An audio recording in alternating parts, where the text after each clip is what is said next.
Oh les petits amis, vous avez amené le matos, c'est bien, on peut toujours compter sur vous. Vous avez eu raison, aujourd'hui on joue à Farpoint, le premier FPS en réalité virtuelle. Et on va avoir besoin de ça pour dégommer de la saloperie d'araignées extraterrestres comme dans Starship Troopers. C'est parti.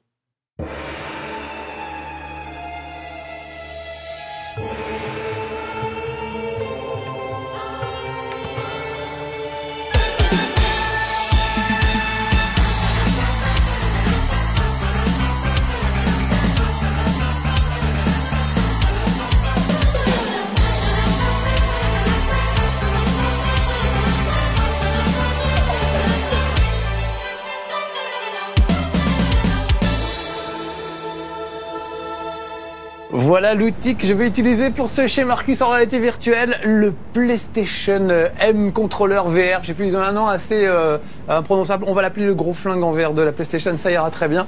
Regardez, un truc en plastique assez moche, on a des tuyaux et tout, mais il est assez agréable, il est assez lourd à porter. La sensation est pas mal, on a l'impression d'avoir un vrai flingue. Et surtout, regardez, quand on le met, bah voilà, devant le casque, eh ben on voit un vrai flingue. On a l'impression d'avoir un vrai flingue dans les mains. C'est assez troublant. Bon allez. Trêve de blabla, j'enfile le casque, je vous abandonne mes petits amis, on est parti pour Farpoint, le premier FPS en VR, franchement une réussite, enfin moi je trouve ça génial, regardez ça, oh, putain c'est dingue, je vois le flingue dans mes mains, regardez en transparence on aperçoit l'ustensile mais on l'oublie très vite. Quand on est dans le jeu, regardez à l'avant là, j'ai un petit stick qui me permet de me déplacer, tout simplement. Je peux me déplacer, si je pousse vers l'avant, je vais aller vers l'endroit où je regarde. Vous voyez, tout simplement, voilà. Mais je peux aussi faire des pas de côté, je peux tourner sur M. Alors ça fout un peu la gerbe à partir du moment où vous tournez sans tourner physiquement. Là, si je fais ça, tout va bien. Parce que je tourne en même temps physiquement. Mais dès que mon corps est désynchronisé de ce que mon regard, de ce que mon cerveau perçoit, là ça va plus du tout. Alors d'ailleurs, je sais même plus où est la caméra.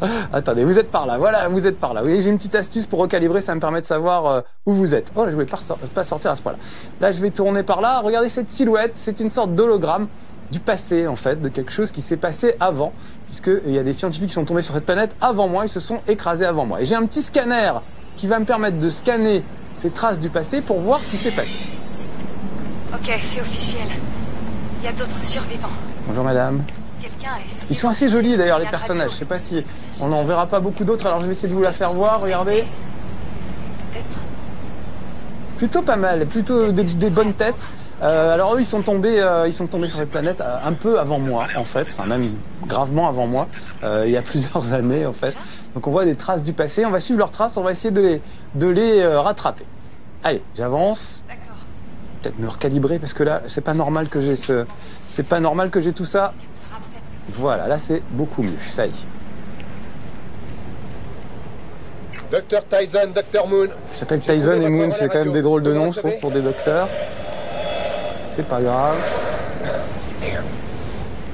Donc le son est super important dans ce jeu, c'est vraiment un truc.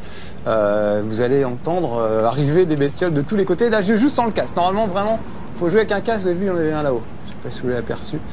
Faut vraiment jouer avec un casque parce que l'immersion est vraiment très très réussie une fois qu'on a le casque. Là j'ai mon flingue, à droite à gauche. Ouf, là j'ai entendu, il y a une bête. Une bête quelque part, je ne sais pas où. Il est là! Saleté de pourriture d'extraterrestre à la con.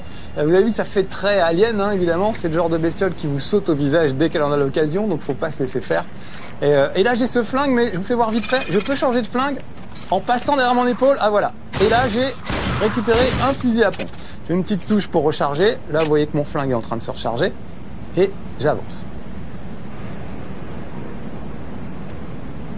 Je vais reprendre le flingue de base. Lui, il y a des munitions absolument illimitées. J'ai pas besoin de recharger, mais vous voyez qu'il chauffe au bout d'un moment.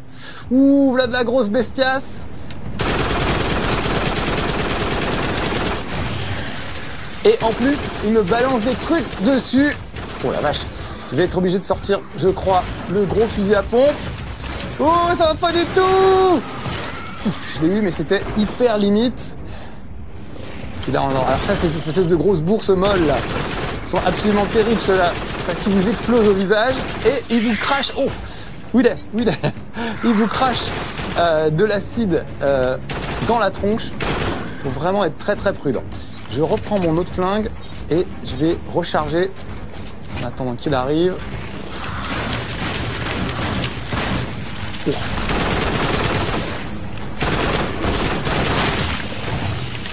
Oh là là là là là.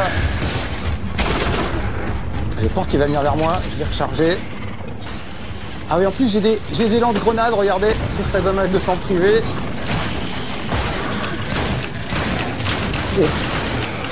Voilà, c'est bon, ça c'est fait. Vous avez vu que je tire carrément en l'air. C'est assez génial parce que on est habitué au FPS évidemment où tout se joue à la manette. Là, vraiment, c'est moi qui décide où je regarde, où je tire. J'ai vraiment l'impression d'avoir un flingue dans les mains en plus. Enfin, visuellement, c'est impressionnant. Ça y est, je vais tous exploser. Pouvoir aller un petit peu plus loin. Donc vous voyez, je peux changer, avec une touche, je peux changer de flingue. Mais je trouve que c'est plus rigolo de changer de flingue comme ça. Ah, il y a une bête. Oh, la vache. Encore deux autres là. Et un là. Voilà, je tire par petites rafales pour éviter que le flingue ne surchauffe.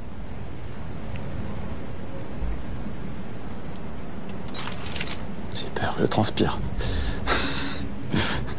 D'ailleurs, du coup, ça fait un peu de buée dans le casque. Ça, c'est un peu pénible quand on joue l'été. Il y a parfois un peu de buée sur les lunettes. D'ailleurs, je vais m'arrêter 2 secondes pour l'enlever.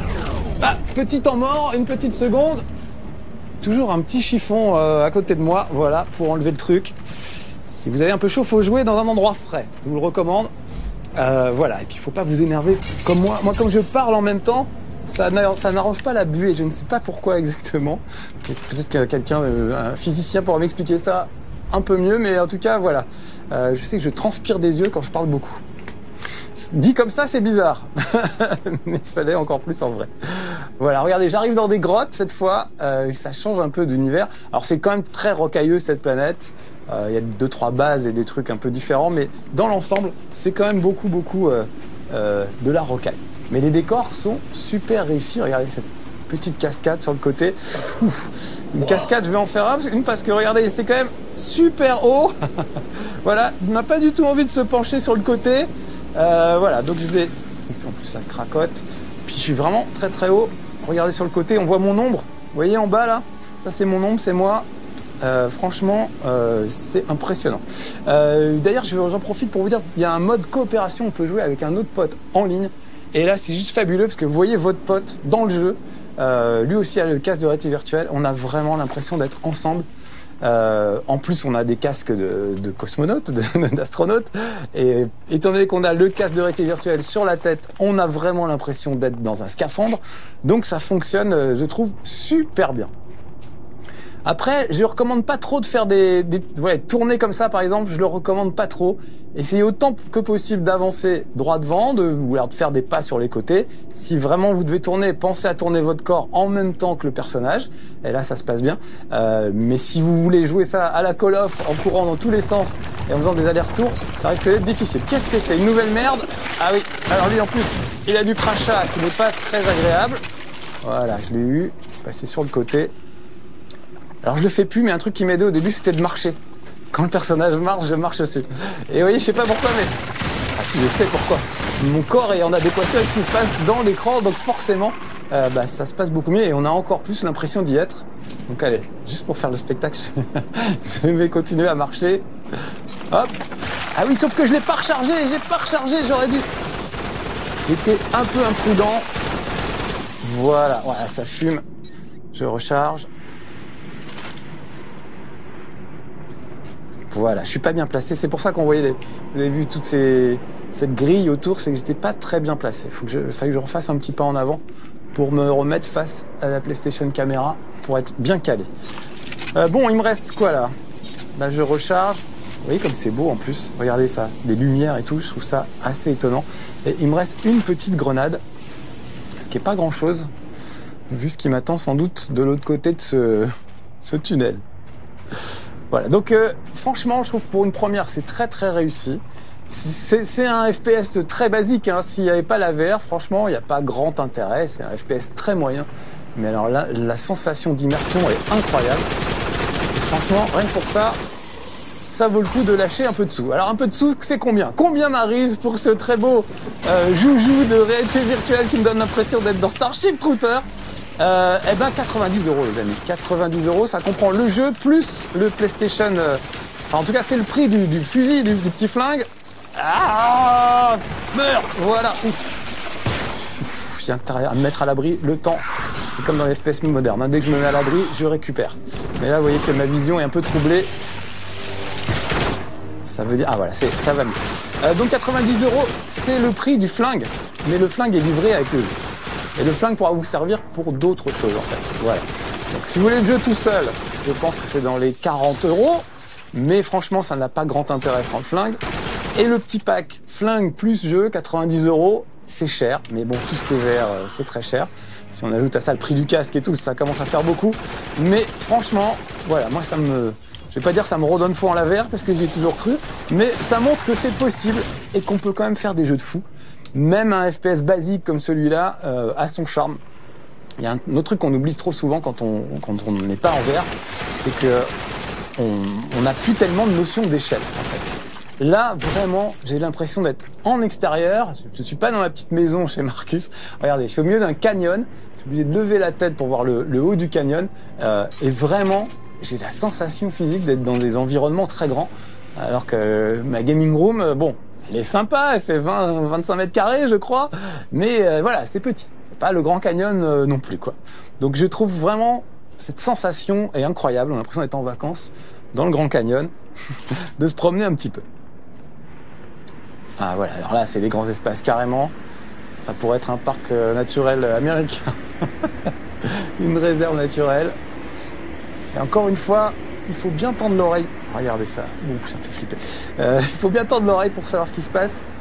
Et de préférence vraiment jouer au casque. Là j'entends des trucs. Ah voilà une nouvelle scène avec mon ami scientifique. Donc je vais la scanner à nouveau. Et on va voir ce que eux ont vécu quand ils sont passés par là, avant moi. Dis donc, c'est haut. Ça va, tout va bien? Ouais, je vais juste... Je vais me coller contre la paroi, essayer de rester en vie. Ouais, elle est obligée de se plaquer contre la paroi pour passer. Je vais devoir faire la même chose, je crois que je vais pas faire le fier. J'ai aucune intention d'aller vite. C'est vraiment un truc, faut pas avoir le vertige. Bonjour madame. Oh la vache. C'est vraiment impressionnant. Vraiment impressionnant, regardez ça. Vraiment l'impression d'être à flanc de montagne. Alors je peux courir aussi, si j'appuie un peu plus sur le stick, ça me permet de courir. Ah, tu crois que je t'ai pas vu toi? Voilà. Oh là là, c'est fou, c'est complètement fou. Puis alors, regardez la texture des rochers. Ah bah, si je m'approche trop, j'ai la tête dedans, mais voilà. Les textures sont quand même assez impressionnantes, même le flingue lui-même est impressionnant. Ils ont vraiment réussi quelque chose de super. Vraiment, on a toujours rêvé de faire ça. Enfin voilà, moi depuis que je joue aux jeux vidéo, j'ai toujours rêvé d'être intégré à un jeu, d'être totalement en immersion dans le jeu. Et je trouve que grâce à la VR, on y arrive enfin. Oh, voilà, ça arrive de tous les côtés. Je pourrais me retourner aussi pour tirer derrière, etc. Le problème de la PlayStation Camera, c'est que quand vous retournez comme ça, voilà, là elle vous perd, parce que vous voyez, elle ne voit plus le flingue. La caméra est juste devant. Ah tiens, qu'est-ce que tu fais là toi? Ah mais j'ai quand même réussi. Attends, ça vous perd puisque votre corps cache la manette ou le flingue à la caméra. Donc ça c'est le seul petit défaut. C'est pas le cas avec des trucs comme le HTC Vive où vraiment vous êtes complètement entouré et ça capte absolument tous vos mouvements. L'autre petit défaut dans Farpoint, je trouve, c'est qu'on ne peut pas s'accroupir. On peut le faire un peu, mais dès qu'on est en bas, vous voyez, ça sort, on sort de l'image. Et c'est dommage, jusqu'ici à peu près tous les trucs en VR qu'on a pu faire, on avait vraiment la sensation d'être dans le jeu, on pouvait s'accroupir, se cacher derrière des trucs et tout. Ah, je vais arriver à des munitions un peu plus conséquentes, ça veut dire qu'on va voir arriver des bestioles un peu plus conséquentes aussi. On va terminer là-dessus. Voilà, je récupère des grenades, je récupère... Ah oui, je vous ai pas fait voir encore, mais j'ai des petits missiles guidés qui sont très sympas. Ils ont trouvé des armes sympas. Là, j'ai que ces deux-là dans ce niveau-là, mais il y a une arme par exemple qui rebondit sur les murs. Quand vous tirez sur les murs, ça rebondit, donc il faut faire ça qu'au bien. Celle-là, je vous ai pas fait voir, mais regardez, je peux viser. Je mets ça, et en plus, je ferme un œil. Vous ne voyez pas dans le casque, mais je ferme un œil pour viser. C'est assez incroyable. Il y a un autre flingue qui a un bouclier aussi qui permet d'éviter les tirs. Enfin, vraiment, ils ont un petit arsenal bien sympa. C'est très basique, mais franchement, très efficace. Voilà, alors c'est ça mon missile guidé, j'ai pas eu le temps de vous faire voir. Tout à l'heure par exemple on va le faire sur lui. Regardez, je balance le missile guidé et il faut que je le garde en joue pour pouvoir balancer le missile. C'est pas très clair ce que je dis, Oh la vache! Ah bah voilà, je me suis fait bouffer! C'est horrible! Bon bah voilà, tant pis pour moi. On va s'arrêter là, les petits amis. C'était Marcus qui jouait à Farpoint, le premier FPS en réalité virtuelle. Franchement, très impressionnant, très réussi, un peu cher. Mais voilà, c'est le prix à payer quand on est un pionnier de la réalité virtuelle comme moi. Moi, je regrette pas mes sous. Je le trouve vraiment très très réussi. À vous de voir si ça vaut le coup ou pas. Le flingue sera réutilisable dans d'autres trucs. Donc voilà, à vous de voir. Si vous avez les moyens, franchement, ça vaut le coup. Si vous n'avez pas trop les moyens, attendez un peu que les prix baissent. J'espère que la réalité virtuelle va prendre son envol. On attend vraiment l'E3 cette année pour savoir si des éditeurs sont motivés à continuer avec la VR ou pas. Et voilà, on saura ça, j'espère, dès la rentrée. Et en tout cas, moi, j'espère que ça continue avec des jeux comme celui-là qui me fait bien plaisir. À bientôt, mes petits amis. Soyez sages. Ciao.